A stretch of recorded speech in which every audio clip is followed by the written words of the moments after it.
Bonjour à tous les amis, bienvenue dans cette nouvelle vidéo. Aujourd'hui une question simple pour nous tous. Comment vivre sans prise à la maison, sans prise de tête? A tout de suite.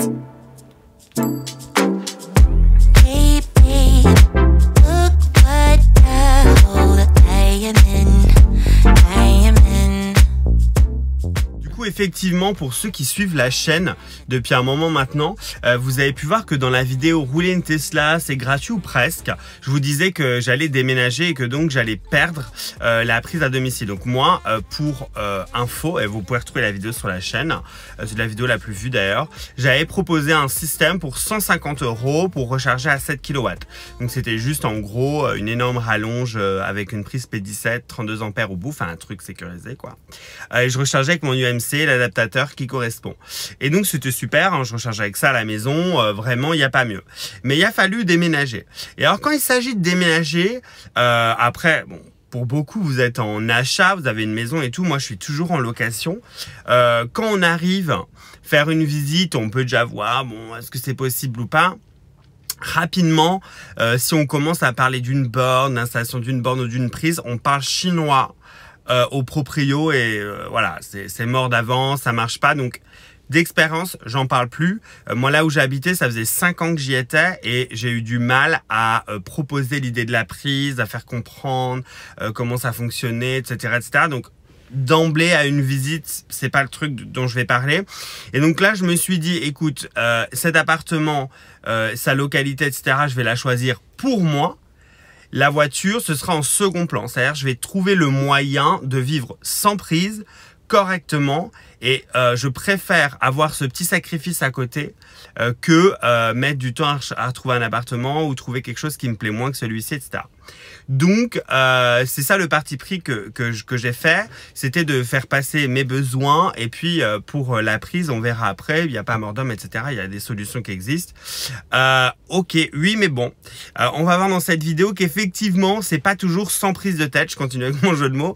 Parce qu'il y a des choses, parfois, qui sont un petit peu compliquées. Bon, du coup, l'étape numéro 1, ça a été déjà de trouver les bornes autour de chez moi. Pour ça, il y a plein d'applis qui existent.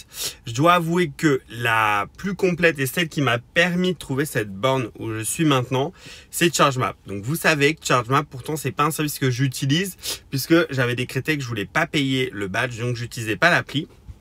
Il y a que les cons qui changent pas la vie.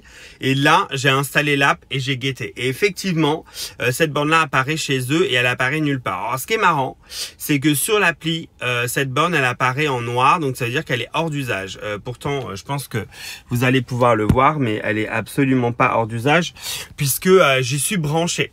Donc, du coup, j'utilise l'appli de ChargeMap pour, j'ai utilisé l'appli de ChargeMap pour trouver cette borne.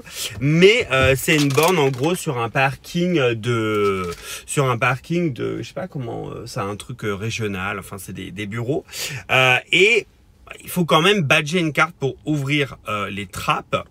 Et du coup, bah pour ça, alors je sais pas où je l'ai mis, je suis en train d'essayer de la chercher pendant que je me filme. Voilà, elle est là. J'utilise, boum, ma carte Fresh Miles. Pourquoi j'utilise cette carte-là?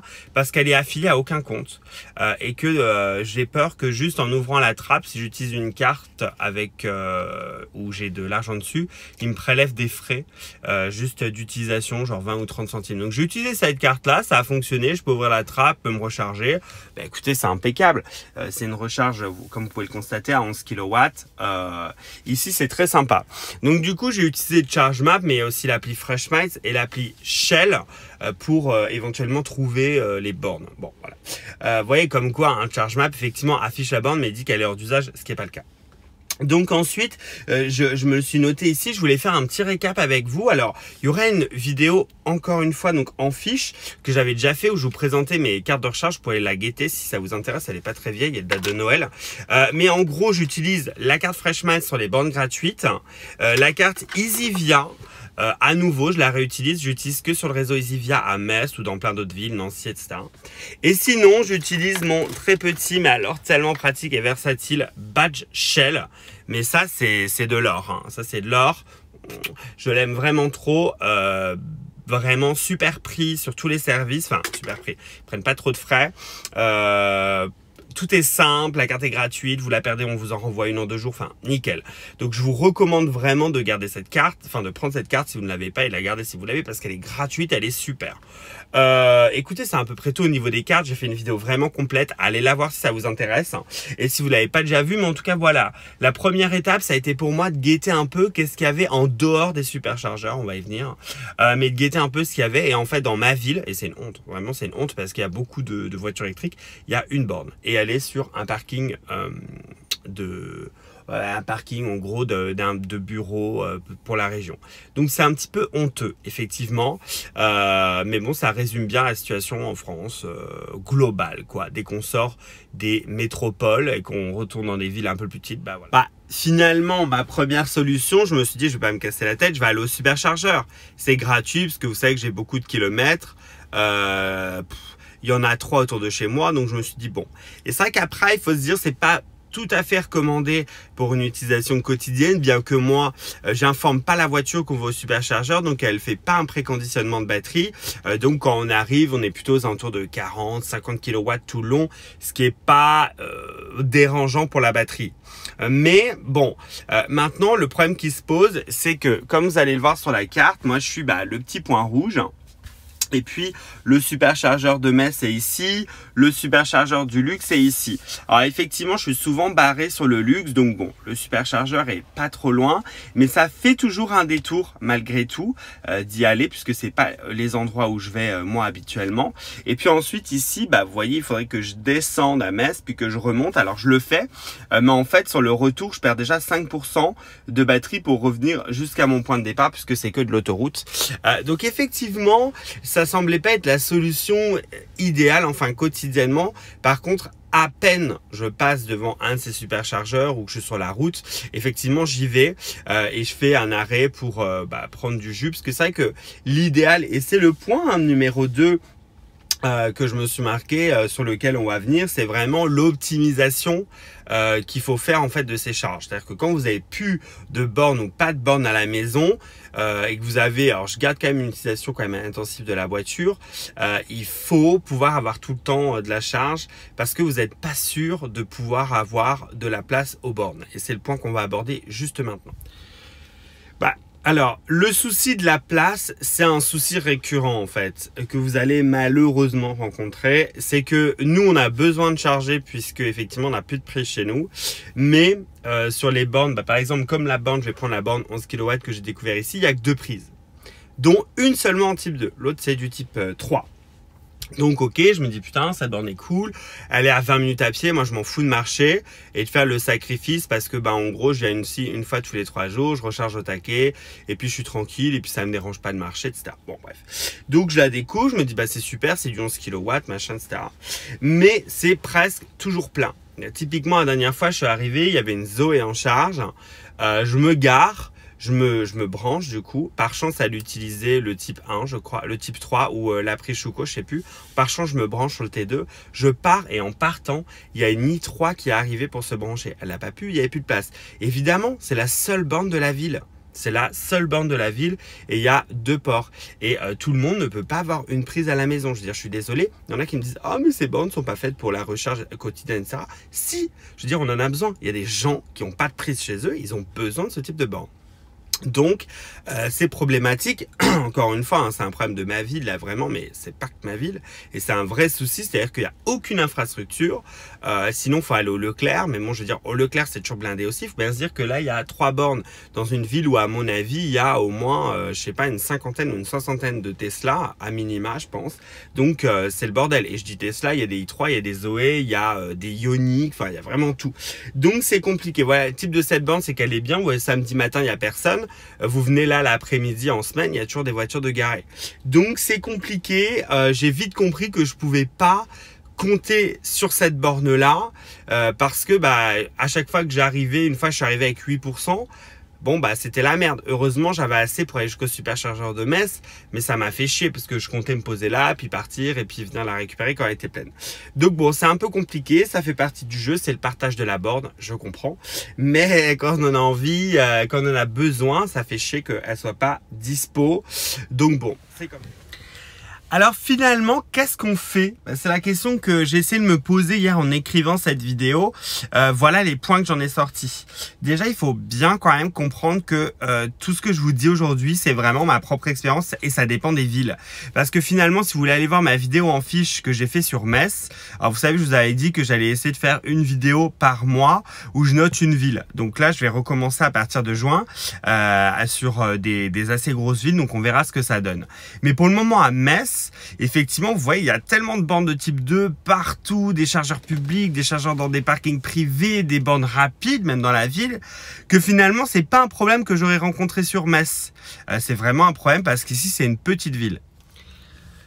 Solution numéro 2, c'est optimiser ses temps de recharge. Ça, c'est hyper important. C'est-à-dire que dès que vous allez aux courses, dès que vous allez faire du shopping, dès que vous êtes à un endroit où il y a une prise, il faut vous y brancher.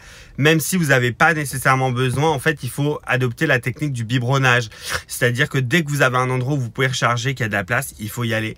Parce que malheureusement, vous savez pas trop où est-ce que vous allez recharger la prochaine fois si vous n'avez pas des plans assez concrets comme ici. Moi, j'ai la chance d'avoir des superchargeurs, mais en fait, si j'avais pas les superchargeurs ou si je les payais aussi cher, ce serait quand même un peu plus galère. Parce que ici, alors effectivement, c'est dispo, je trouverais des solutions, mais je devrais peut-être plus souvent accéder à des bornes payantes et parfois ça peut revenir assez cher, malheureusement. Donc voilà, le biberonnage, dès que vous êtes aux courses, dès que vous êtes dans un endroit où il y a une borne, il faut vous brancher, ça c'est ultra important. Et c'est ce que je faisais pas quand j'avais une borne chez moi, parce que souvent ça me faisait chier de sortir le câble, mais maintenant je vous garantis que je sors le câble. Finalement, et c'est un peu paradoxal, puisque je paye plus du tout mes charges depuis que j'ai déménagé, du coup, puisque j'utilise cette borne gratuite et je vais au superchargeur, mais j'utilise moins la clim et j'essaye de rouler vraiment tranquille. En fait, je mets mon GPS et j'essaie de me dire tiens, je vais rouler un peu moins vite ou rouler plus tranquille pour gagner 1 ou 2% à l'arrivée. Et en fait, je fais ça quotidiennement.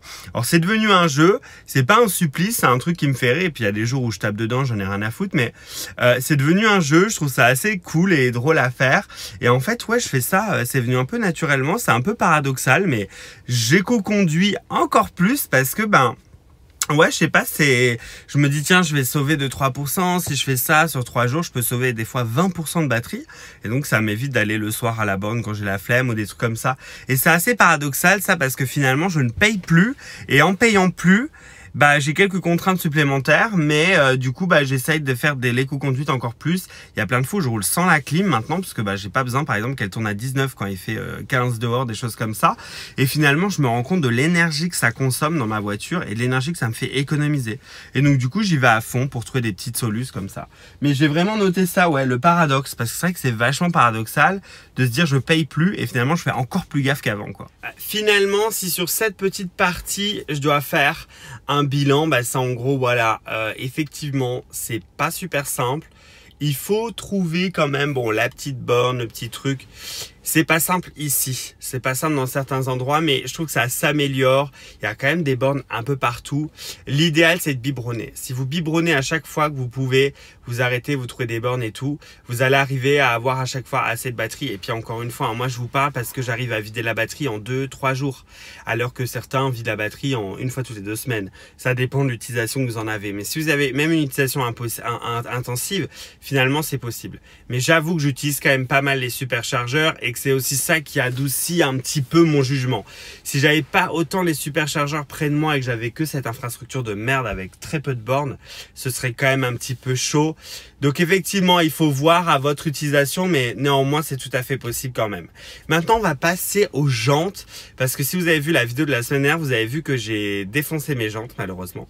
Du coup, j'en ai racheté des nouvelles, je vais vous raconter tout ça, je vais vous montrer tout ça en image. Vous voyez rapidement avant de passer aux jantes qui sont ici. Voilà, en gros, la borne, c'est une borne comme ça, quoi, gratuite. Vous voyez, il n'y a même pas d'indication. Donc déjà, quand on arrive devant, qu'on n'y connaît rien, il y a juste le logo là, genre... mais bon, il faut savoir, quoi, qu'il faut se brancher. Puis finalement, du coup, il y a un type 3, il y a 2 chocos et puis un type 2 de l'autre côté où je suis branché. Mais voilà ce que ça donne. Alors, je sais, vous allez griser. Ah, c'est pas bon. Mais j'ai fait ça exceptionnellement, bien sûr, pour que ce soit un peu plus propre. Parce qu'après, c'est chiant pour la renrouler. Et j'aimerais bien aussi qu'ils pensent à chaque fois à mettre des petits supports là sur les bornes pour qu'on puisse faire tenir le câble. Bref, passons aux jantes, les enfants. I can't let you go, baby.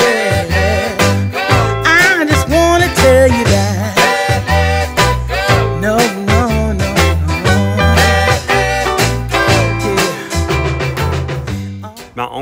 s'est passé pour les jantes, c'est que je roulais dans une rue comme ça. Je vous l'ai expliqué, la vidéo est en fiche. Et puis bah voilà, ce qui devait arriver arriva, j'ai tapé la jante, les deux. Elles étaient défoncées, il fallait que du coup je fasse une réparation. Alors ce que j'ai fait, c'est que j'avais pas le temps malheureusement de faire réparer les jantes, de les faire reprendre. Il a fallu que j'en rachète des nouvelles. Et là, c'est là que ACC rentre en compte puisqu'ils m'ont vendu ces jantes qui étaient en stock. J'ai été livré le lendemain. Du coup, grâce à un énorme concours de circonstances, mon ami Philippe de la chaîne Tesla Alchimie me vendait déjà ses pneus et il avait le moyen de me faire ramener les jantes le lendemain qui était près de Strasbourg, près de Mulhouse. Donc du coup, les jantes sont arrivées le lendemain. J'ai pu tout faire en gros en 2 jours. Acheter les nouvelles jantes, acheter les nouveaux pneus, les faire monter. Enfin, c'était incroyable. C'était une journée marathon au garage, etc. Mais je remercie ACC, Lionel de chez ACC qui m'a fait un super prix sur les jantes, qui a été dispo, etc. Donc ça, c'est vraiment cool. Et je remercie évidemment mon ami Philippe de Tesla Alchimie qui là m'a vendu les pneus, m'a déposé, etc. Enfin, c'était incroyable. Donc merci à vous deux. Du coup, si vous regardez cette vidéo, franchement du fond du cœur, même si j'ai envoyé plein de merci. Ma voiture a un super look, mais c'est pas fini parce que du coup j'ai envie d'améliorer certains trucs. Mais en gros, j'ai choisi ces jantes là. Boum. Alors, je vais essayer de faire en sorte que vous ne voyez pas trop mon reflet. J'ai choisi ces jantes là, donc je suis resté en 18 pouces. Vous voyez, c'est les pneus d'origine en fait que j'ai racheté parce que Monsieur Tesla Alchimie lui avait changé pour du 19 pouces. Et voilà, ces jantes, elles sont vraiment pas trop mal. Je les aime pas mal. Elles sont plutôt jolies. Elles sont plus légères en fait que les jantes d'origine, mais vous perdez quand même le fait que vous avez plus les aéros. Donc je note une consommation quand même un peu plus élevée. Alors pour les maniaques, désolé, le logo n'est toujours pas mis droit. Ce sera bientôt fait. Mais du coup, un truc que je vais faire, j'ai déjà acheté la peinture, c'est que je vais repeindre les étriers de frein. Avant et arrière, je vais les repeindre en rose. Donc j'ai déjà commandé les stickers et j'ai commandé également la peinture et je vais aller le faire faire. Là vous voyez, les jantes sont magnifiques. J'aime beaucoup. De l'autre côté on peut aller voir, même si c'est la même chose, il n'y a pas le soleil, vous verrez un peu ce que ça donne quand c'est à l'ombre, mais elles sont super belles. Alors j'ai pas lavé la voiture encore ce matin, donc désolé si elles sont un peu crado. Mais waouh, vous voyez, ça donne un super effet, encore plus sympa je trouve. Là, comme ça à l'ombre, on voit bien la brillance de la jante, c'est crazy, je l'adore. En tout cas, et comme toujours, merci d'avoir suivi la vidéo, merci d'être fidèle au post, de venir. Si la vidéo vous a plu, n'hésitez pas à mettre un pouce bleu, à cliquer sur le bouton pour s'abonner à la chaîne. Merci à tous d'être toujours de plus en plus nombreux, Instagram, Discord, Twitter, je le répète à chaque vidéo, mais merci du fond du cœur. Je voulais remercier encore une fois ACC, Lionel de chez ACC et évidemment Philippe de la chaîne YouTube Tesla Alchimie, franchement qui m'ont été d'une grande aide et qui m'ont permis d'avoir des pneus neufs et des jantes neuves en 24 heures, donc merci à eux deux parce qu'ils m'ont vraiment sauvé la vie. J'espère que cette vidéo vous aura plu, que vous allez bien. N'hésitez pas à me suivre sur les réseaux sociaux, n'hésitez pas à mettre des pouces et moi, je vous souhaite une très bonne semaine. Ciao!